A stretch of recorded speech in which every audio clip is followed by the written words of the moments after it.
여러분 다시 만나서 반갑습니다. 오늘도 성경 봉독하고 기도하고 말씀 생각하도록 하겠습니다.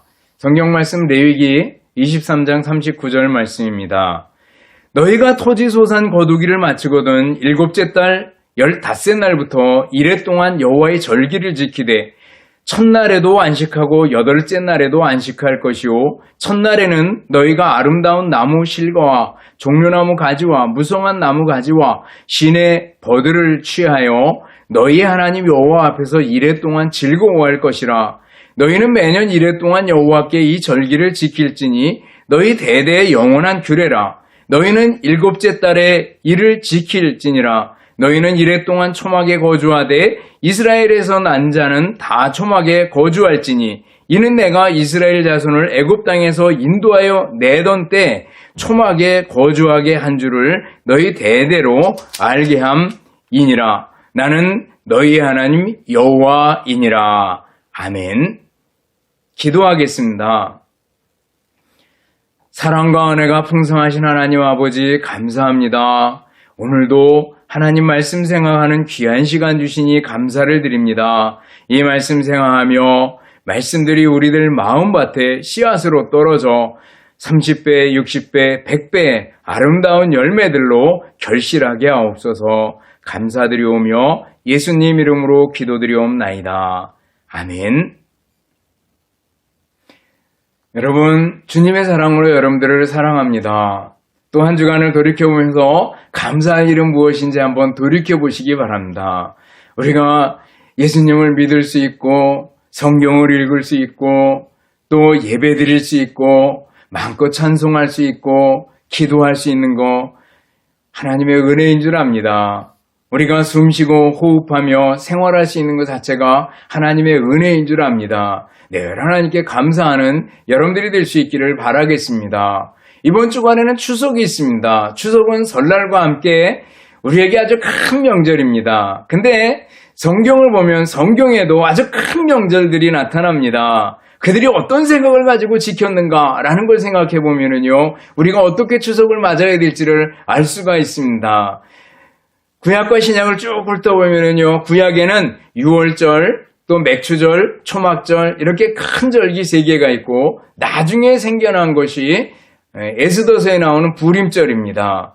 또 하나 수전절이라고 예수님께서 복음서에 지켰던 그런 수전절이 나오는데 마카비 신구약 중간 시대에 마카비 형제들이 유대 독립을 잠깐 이룬 적이 있습니다. 그때를 기념하면서 하누카 수전절을 지켰습니다. 그래서 6월절 또 맥추절, 칠칠절 혹은 오순절이라고 얘기합니다.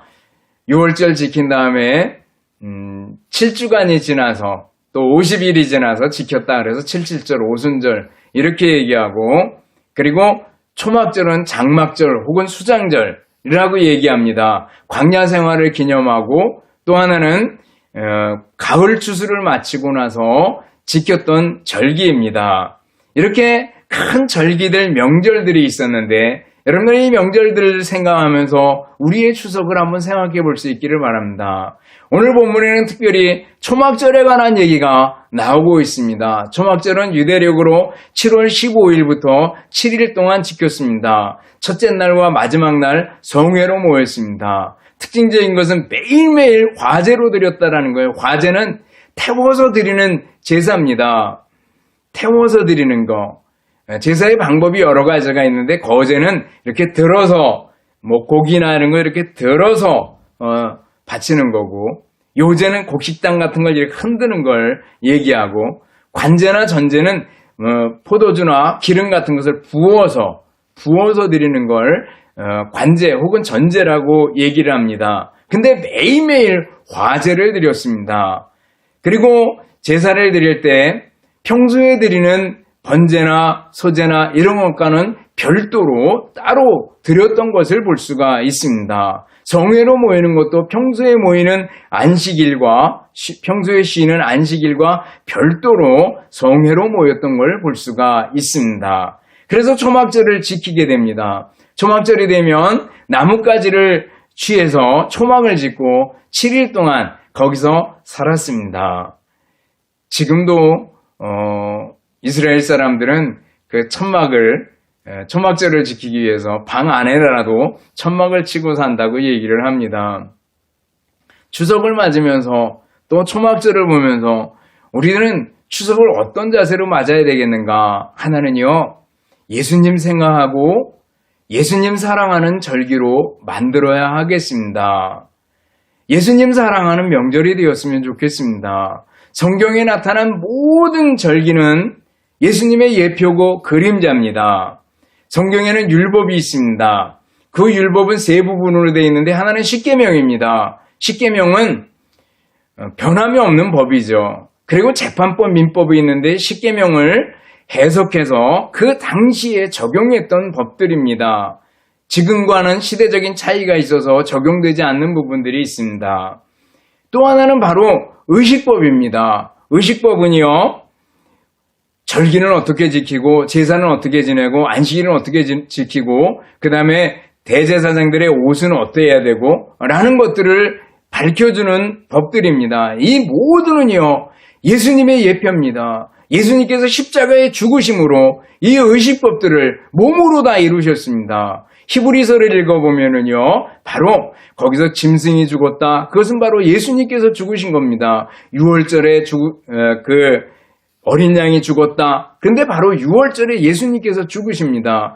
구약의 모든 그 의식법의 내용들은 예수님께서 몸으로 다 십자가에서 이루셨습니다. 그런 의미에서 구약은 예수님께로 향하고 있고 그리고 신약은 예수님으로부터 흘러나오는 것을 알 수가 있습니다. 모든 길은 로마로 그러잖아요. 로마 사람들은 길을 잘 뚫었습니다. 어느 식민지를 점령하면 거기를 다스리기 위해서 길부터 닦았습니다. 나중에 이 길을 통해 가지고 무역이 발달하고 상업이 발달하고 무엇보다도 복음이 아주 급속도로 확산되는 계기가 되는 것이 바로 이 길입니다. 물론 이 길을 통해 가지고 로마가 망하는데도 아주 급하게 게르만족들이 길을 통해 가지고 로마 심장부까지 들어와서 로마가 망하게 되는 계기가 되기도 합니다. 그렇지만 모든 길은 로마로 그러잖아요. 그렇듯이 모든 길은 예수님께로 옵니다. 구약의 모든 법들, 구약의 모든 기록들은 예수님께로 향하고 있다라는 걸 여러분들이 기억할 수 있기를 바랍니다. 그래서 우리들이 예수님을 생각하고 예수님 사랑하는 명절이 되어야 될 줄 압니다. 특별히 초막절에는요, 광야 생활을 기념했습니다.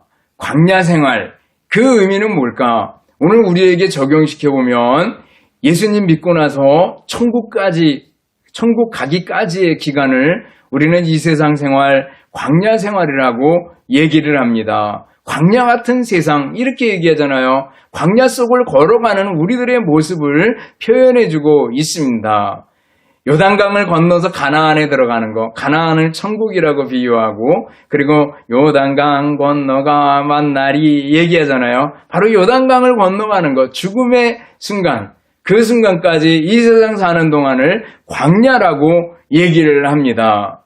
근데 이 광야 생활 동안에 우리 주님께서 우리와 함께 하시고 선한 목자 되신 예수님께서 우리를 인도해 주시고 보호해 주시고 내 왕이 되시고 내 마음의 주인이 되셔서 나를 다스려 주신다라는 거죠.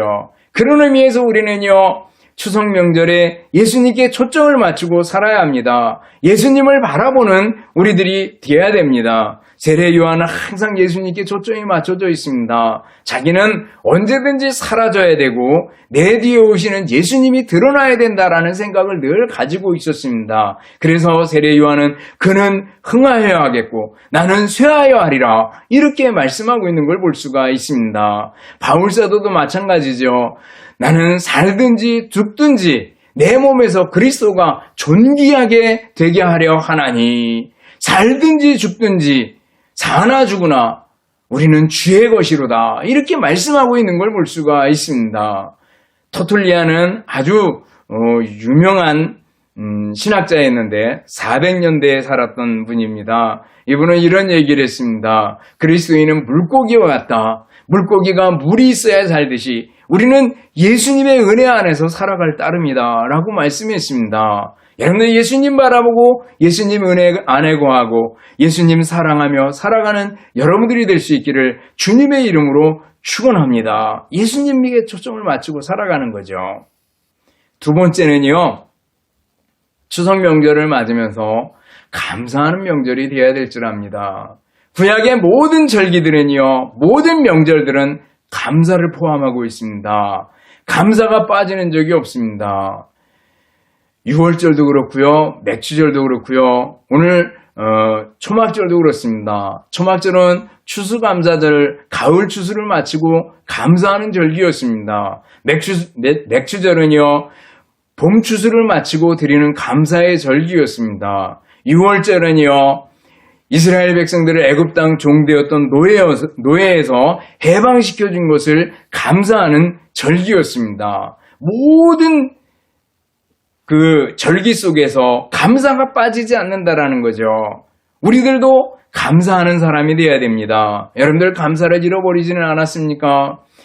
광야 생활 동안에 주님께서 보호하셨으니 감사합니다 라는 거죠.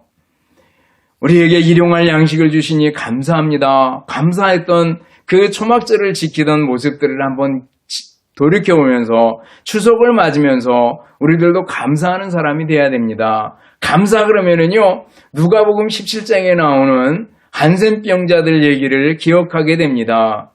예수님께서 10명의 한센병자들을 고쳐주셨습니다. 근데 그 중에 몇 사람이 돌아왔어요? 한 사람이 돌아와가지고 예수님께 감사하는 장면이 나옵니다. 그러자 예수님께서 그에게 몸이 고침받는 그 구원뿐만 아니라 영혼의 구원까지 허락해 주시는 걸 볼 수가 있습니다. 어떤 분이 이걸 생각하고 또 이렇게 상상력을 키워가지고 얘기를 만들었어요. 10명의 한센병 환자들이 각기 나름대로 어떤 생각을 했을까라는 걸 기록한 걸 봤습니다. 한 사람은요, 진짜 나았는지 확인해야지 라고 생각하고 갔다는 거예요. 두 번째 사람은 나았지만 앞으로 재발하진 않을까? 이런 염려를 가지고 뛰어가고, 세 번째 사람은 주님께는 천천히 감사드려도 괜찮을 거야. 감사를 미뤘다는 거죠. 그러면서 뛰어갑니다. 네 번째 사람은 다 나은 것이 아닐지도 몰라. 약간 나은 거라면 어쩌지? 라는 생각을 가지고 뛰어갔다는 거예요. 다섯 번째 사람은 이제 생각하니까 내 병은 나 병이 아니었던 것 같기도 해. 라고 생각하고 갔다는 거죠. 여섯 번째 사람은 제사장에게 일단 빨리 가봐야 되겠어. 그리고 뛰었다는 거예요. 일곱 번째 사람은 주님께서 나를 위해 특별히 애쓴 것도 없잖아. 라는 생각을 가지고 갔다는 거예요. 여덟 번째 사람은 랍비들도 능력이 있어서 고치지 않았을까? 라는 생각을 가지고 갔다는 겁니다. 아홉 번째 사람은 사실 나는 이미 회복되고 있었는지도 몰라. 이렇게 생각했다는 거예요. 그러나 열 번째 사람, 한 사람은 어떻게 생각했어요? 예수님께서 나를 낫게 해주셨으니 주님께 먼저 가서 감사해야지. 그리고 돌이켜서 주님께로 달려와서 감사했다는 겁니다. 여러분들, 우리들은 어떤 자세를 가지고 살아갑니까? 우리는 생기는 일에 대해서 늘 그냥 당연하게 생기는 거지 라고 생각하고 당연히 하는 거 아니야? 이렇게 생각할 수 있어요. 그러나 그 한 명처럼 10명의 한 명처럼 감사하는 생각을 늘 가지고 살아야 합니다. 찬송가 66장을 보면은요, 다 감사드리세 온몸을 주님께 바쳐라는 찬송이 나옵니다. 온 마음을 주님께 바쳐라는 찬송이 나옵니다. 이 찬송은 1636년에 만들어진 찬송입니다. 리카르도라는 목사님이 만든 찬송인데, 링카르트 목사님입니다. 정확히 링카르트 목사님인데, 이 목사님은 독일에서 30년 전쟁이 있었습니다. 1618년부터 1648년까지 전쟁이 있었는데 참 오래도 전쟁을 했죠. 근데 그 동안에 삭소니 지방의 아이렌부르크라는 지방에서 목회를 하고 있었습니다. 근데 오스트리아가 한 번 쳐들어왔고 스웨덴이 2번 쳐들어왔고, 그러는 동안에 1000여 채의 가옥 중에서 800여 채의 가옥이 다 불타버렸다고 얘기합니다. 그리고 죽은 사람만 4,500명 정도가 그 지방에서 죽었다고 얘기를 합니다. 이 링카하르트 목사님도 50여 회나 걸쳐서 그 장례를 치렀다고 얘기를 합니다. 그러면서 전쟁이 끝난 후에 평화를 기대하고 평화를 소망하면서 이 찬송을 만들었다고 얘기를 합니다. 다 감사드리세 온 마음을 주님께 바쳐 그 섭리 놀라와 온 세상 기뻐하네. 예부터 주신 복 한없는 그 사랑 선물로 주시네 이제와 영원히. 여러분들 역경 속에서 그 전쟁의 폐허 속에서 감사했던 그 목사님의 마음을 한번 이해해 보시기 바랍니다. 다시 한번 추석 명절을 생각하면서 감사하는 우리들이 되어야 되겠습니다. 세 번째는요, 추석 명절을 맞으면서 신앙 회복과 종교개혁의 기회로 삼아야 되겠다라는 걸 생각해 봅니다. 우리가 세상 돌아가는 일 보면서 야, 세상이 정말 어둡다. 이렇게 가다가 어떻게 갈까? 참 요즘 그 뉴스나 이런 것들이 나오는 걸 보면은요, 사사기 말기처럼 아주 극악무도한 범죄 사건들이 많이 나타나는 걸 볼 수가 있습니다. 근데 하나님을 떠난 인간이 얼마나 비참해졌는가라는 것을 구약 성경 보면 쭉 많이 기록해 놓고 있거든요. 하나님을 떠나면은 이렇게 되는구나라는 걸 아는 우리들은요, 하나님께로 돌아서는 운동이 이번 추석을 통해서 나타났으면 좋겠습니다. 이 히스기야 왕 때, 또 요시야 왕 때 종교개혁을 단행한 적이 있습니다. 그때 6월절을 지켰습니다. 그들이. 그래서 6월절을 아주 성대하게 지키고 모든 우상들을 척결하고 그리고 절개를 통해서 하나님께로 돌아가자는 운동을 벌이는 걸 볼 수가 있습니다.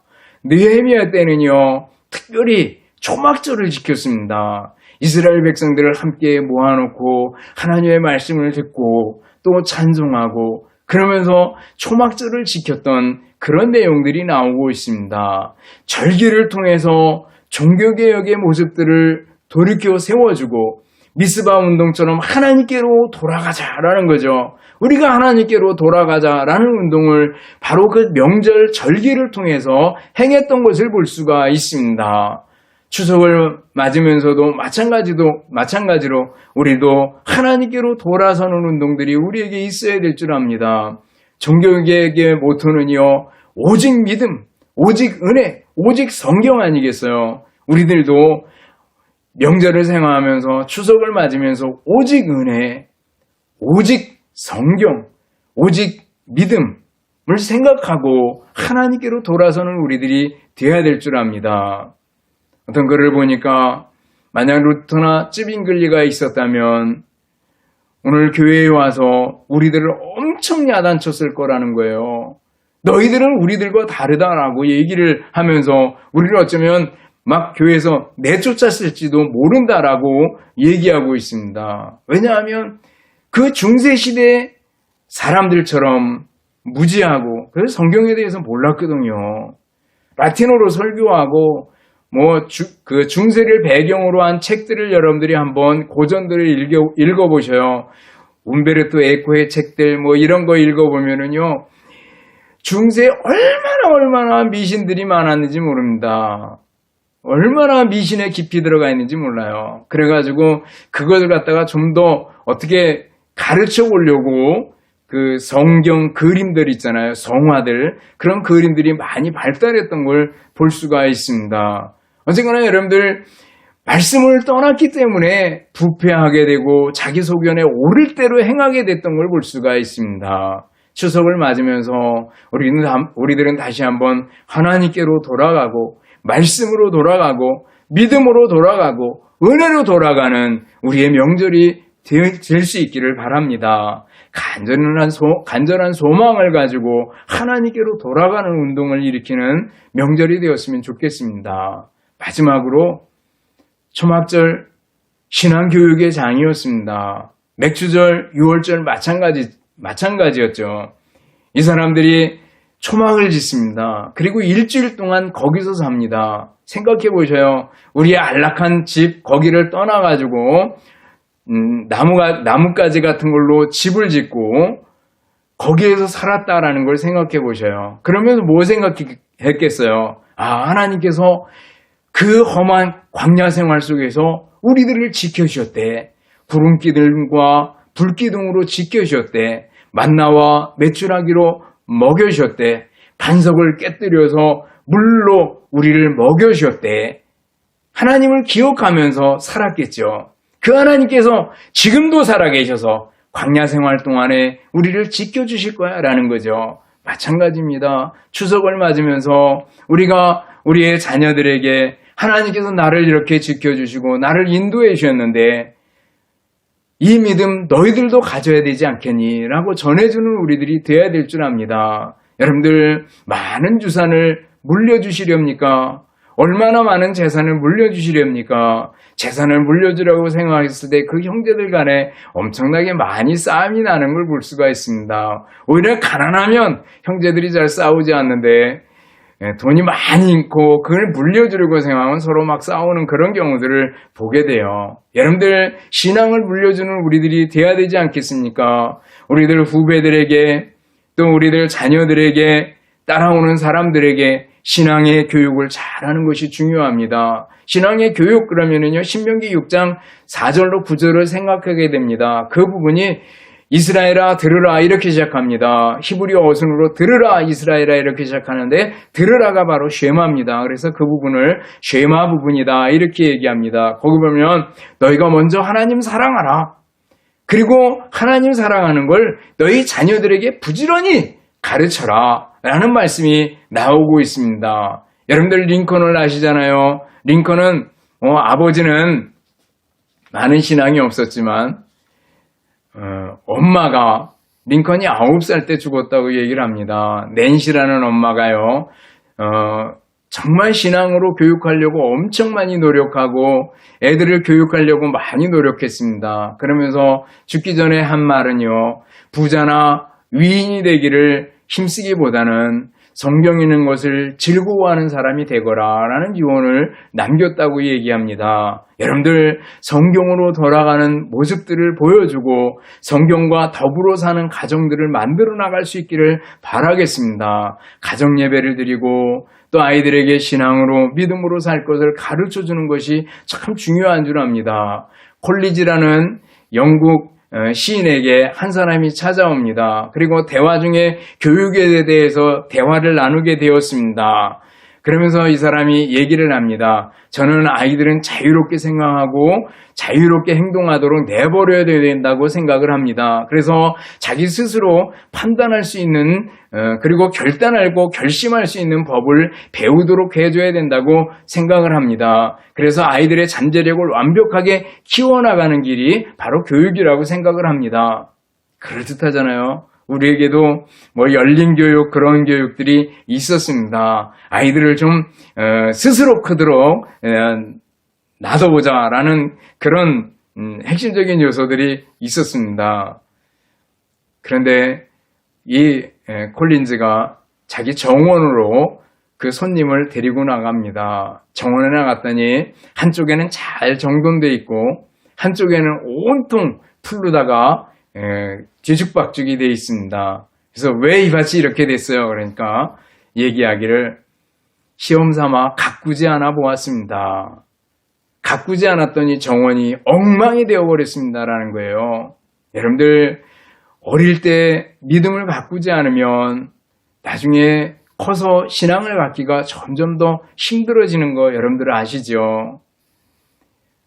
루터는 그래서 얘기합니다. 머리에 새가 둥우리를 틀기 전에, 즉 마귀가 둥우리를 틀기 전에, 어린아이 마음속에 둥우리를 틀기 전에 말씀으로 빗어주고 가꿔야 된다고 얘기했다 그래요. 여러분들 우리들이 말씀으로 돌아가야 합니다. 가정예배를 안 드렸다면 가정예배 드리는 훈련들, 성경을 읽고 함께 기도하고 위하여 기도하고 하는 것들 아이들에게 가르쳐 나가는 거 당연한 줄 압니다. 그래서 신앙의 유산들을 물려주어서 여러분들의 가정이 대대손손 하나님을 경외하는 천국 같은 아름다운 가정들이 될 수 있기를 주님의 이름으로 축원합니다. 기도하겠습니다. 하나님 아버지, 추석 명절을 맞습니다.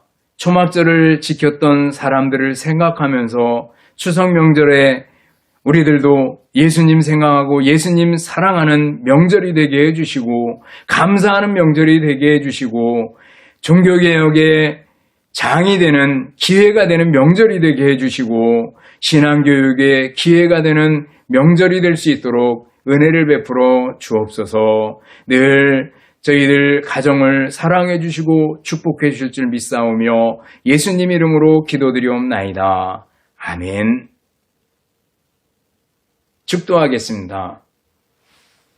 이제는 우리 주님 예수 그리스도의 은혜와 하나님 아버지의 극진하신 사랑하심과 성령님의 교통하시며 인도하심이 함께 모여 예배드리는 우리 모든 성도들 머리머리 위에와 가정들 위에 주님의 몸된 교회와 우리나라 민족 위에 이제로부터 영원토록 함께 있을지어다. 아멘.